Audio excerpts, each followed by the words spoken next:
Colorful stones and beads are one of the best matching items in jewelries that you could use to have a beautiful set with your clothes and dresses.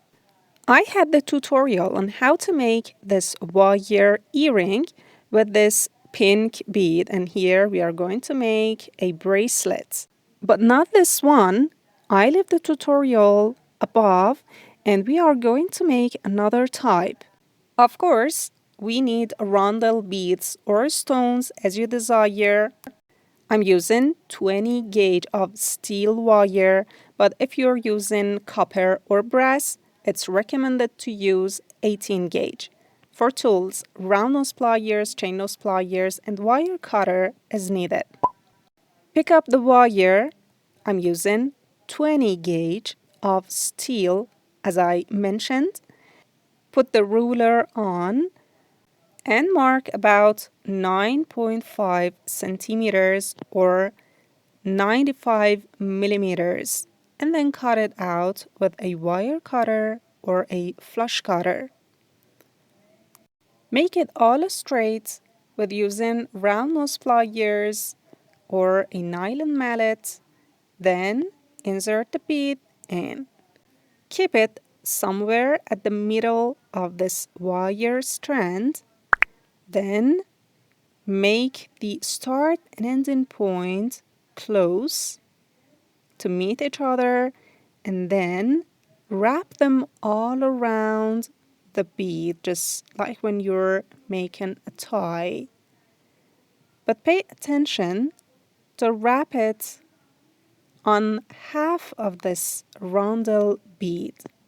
A space might be left, and to reduce that, you could use round nose pliers and squeeze it well to lie on the bead or stone completely. And pay attention to put round nose pliers totally on the wire and not onto the stone, because that might scratch the stone, and that's not what we need.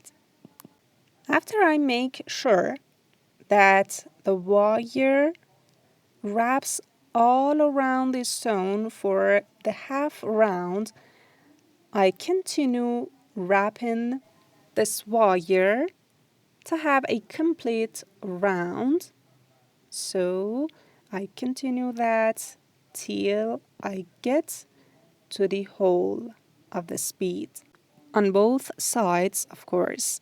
Then this is the time we need to use our round nose pliers. Put it at the end of this wire strand and make a very little loop. That ends to that stone hole, and I repeat that for the other side, just like this. If you're using steel wire, though we select the soft type, it's tougher than brass and copper, and on the other hand, it's tarnish resistant and of course has a silver look.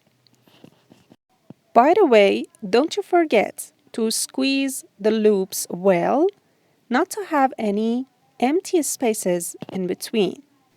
I've made two of these parts before, and I'm going to attach these two to the one we've just made. To do that, we need a jump ring in between. So pick up 20 gauge wire again and make a loop with your round nose pliers. After you made the first round and a circle of about 5 millimeters in diameter, cut it out. Then, with your round nose pliers and chain nose pliers, open it up. We had the tips on how to make jump rings on the link above. Then, put it into a pair of those beads, structures, and then close it again. This is so important to pay attention on how to make the jump ring so that the start and ending point to be on the same line. If they are not like that, just fix them with chain nose pliers and squeeze them well so that there wouldn't be any empty spaces in between, because that is one of the reasons when you wear the bracelet that it might fall apart. I continued this process for about 7 beads, and that is proper for my wrist size, and you do that for yours. And another jump ring is needed to add on the last bead cage. Then close it with round nose pliers and chain nose pliers and squeeze it well. To make the clasp, pick up 20 gauge wire and round nose pliers. Make a P shape and keep it fixed with one hand, and make the horizontal strand vertical, then slowly roll it back, just like when you're making an earring hook. Squeeze it till you get a little teardrop shape, and don't forget to squeeze it and pinch it with chain nose pliers to be on a flat surface.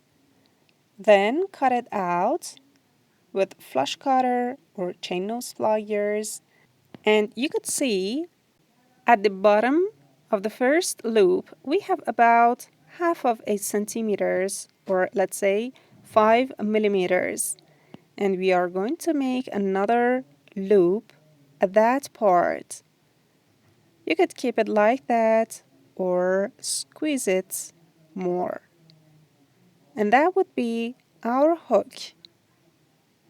And we are going to attach it and insert it into the last jump ring we had added. So open up the jump ring and insert the clasp into that, and then close this jump ring.